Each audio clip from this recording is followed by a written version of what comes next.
السلام علیکم دوستوں، کیا پاکستان میں نئے صوبے بننے چاہیے یا نہیں؟ یہ ایک ایسا سوال ہے جو بار بار سامنے آتا ہے، لیکن کیا واقعی پاکستان کو نئے صوبوں کی ضرورت ہے یا یہ موجودہ 4 صوبے کافی ہے؟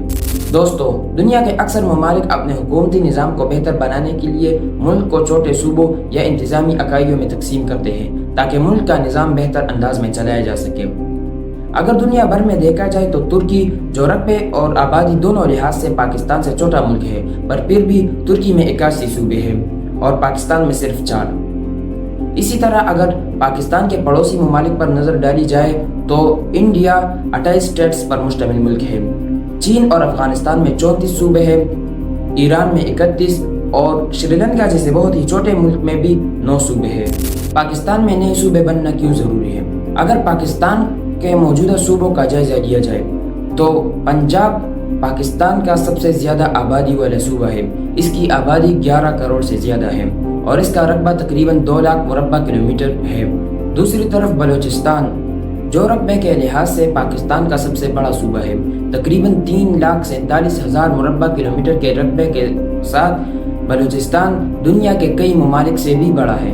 پاکستان میں زیادہ صوبوں کی نہ ہونے کی وجہ سے وسائل کی منصفانہ تقسیم پر سوالات اٹھتے رہتے ہیں، جیسے بلوچستان، ساؤتھ پنجاب اور سینٹرل سندھ ڈیولپمنٹ میں پیچھے رہ گئے ہیں اور انہیں روزگار، تعلیم، انفراسٹرکچر اور صحت کے شعبوں میں اب ناجائز حصہ نہیں مل رہا۔ دوستو، اب ہم یہ جانتے ہیں کہ پاکستان میں نئے صوبے بنانے کے کیا فوائد ہیں۔ Number 1، balancing federation. نئے صوبوں کا قیام فیڈرل سسٹم میں بیلنس پیدا کرنے میں مدد دے گا۔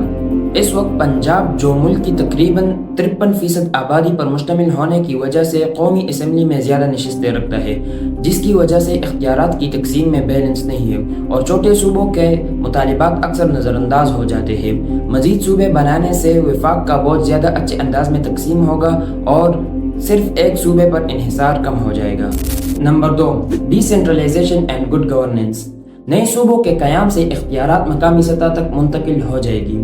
حکومتی مراکز عام شہری کے قریب آئیں گے اور یوں ایک عام آدمی کے لیے ریاستی اداروں تک رسائی زیادہ آسان اور مؤثر ہو جائے گی۔ Number 3، localisation of funds. نئے صوبوں کے قیام سے مالی وسائل یعنی فنڈز کو زیادہ بہتر اور مؤثر انداز میں تقسیم کرنا آسان ہو جاتا ہے۔ جب نئے صوبے بنائے جاتے ہیں تو فنڈز کا اختیار مرکزی سطح سے ہٹ کر مقامی سطح پر آ جاتا ہے، جس سے ہر علاقے کے ضروریات کے مطابق فنڈز خرچ کیے جاتے ہیں۔ اس کے نتیجے میں ترقیاتی کاموں میں رکاوٹیں ختم ہوتی ہے اور ترقیاتی کام زیادہ ہموار، تیز اور منظم ہو جاتا ہے۔ Number 4، more capital centres. شہر اور انتظامی ڈویژنز کسی بھی ملک کی معاشی ترقی میں بہت اہم کردار ادا کرتی ہے۔ مثال کے طور پر جاپان میں ٹوکیو اکیلا ملک کی معیشت میں بہت بڑا حصہ ڈالتا ہے۔ اس سے یہ بات کلیئر ہوتی ہے کہ جتنے زیادہ بڑے شہری مراکز ہوں گے اتنی زیادہ ملک کی معیشت میں ترقی ہوگی۔ اس وقت بہت سے دیہی اور بیکورڈ ایریاز جیسے کہ فاٹا وغیرہ میں مناسب شہری مراکز موجود نہیں۔ اگر وہاں ایسی مراکز قائم کیے جائے تو روزگار کے مواقع بڑھنے میں مدد ملے گا، لوگوں کی بڑے شہروں کی طرف ہجرت بھی کم ہوگی اور ساتھ لٹریسی ریٹ بھی بہتر ہوگا۔ دوستو، پاکستان میں نئے صوبوں کا قیام کوئی آسان کام نہیں، خاص طور پر ایسے ملک میں جہاں پہلے سے ہی لوگوں کے درمیان اختلافات موجود ہوں اور سیاسی مفادات کا ٹکراؤ پایا جاتا ہو۔ ایسے حالات میں نئے صوبے بنانا اور بھی مشکل ہو جاتا ہے۔ اسی کے ساتھ ساتھ کئی عملی اور سنجیدہ چیلنجز بھی سامنے آتے ہیں جن کا سامنا کرنا ضروری ہوگا۔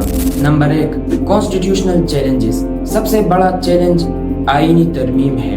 نئے صوبوں کے قیام کے لیے آئین میں ترمیم ضروری ہوتی ہے اور اس کے لیے پارلیمنٹ میں دونوں ایوانوں قومی اسمبلی اور سینٹ سے 2/3 اکثریت حاصل کرنا پڑے گا، جیسا کہ آئین کے آرٹیکل 239 میں بیان کیا گیا ہے۔ اس کے علاوہ ایک اور اہم چیلنج صوبائی اسمبلیوں کا کردار ہے، کیونکہ پاکستان کے چاروں صوبوں میں ایسی سیاسی جماعتیں حکومت کر رہی ہے جو مقامی بنیادوں پر مضبوط ہے اور ہر ایک کے اپنے اپنے مفادات ہیں۔ یہی مفادات نئے صوبوں کے قیام میں رکاوٹ بن سکتی ہے، کیونکہ ہر ایک جماعت اپنے فائدے کو ہی ترجیح دیتی ہے۔ Number 2، economic challenges. نئے صوبوں کا قیام معیشت پر اثر ڈال سکتا ہے۔ اس کے حامی کہتے ہیں کہ نئے صوبوں کے قیام سے بجٹ زیادہ بہتر طریقے سے تقسیم ہوگا اور بیکورڈ ایریاز کو ان کے ضرورت کے مطابق زیادہ وسائل ملیں گے۔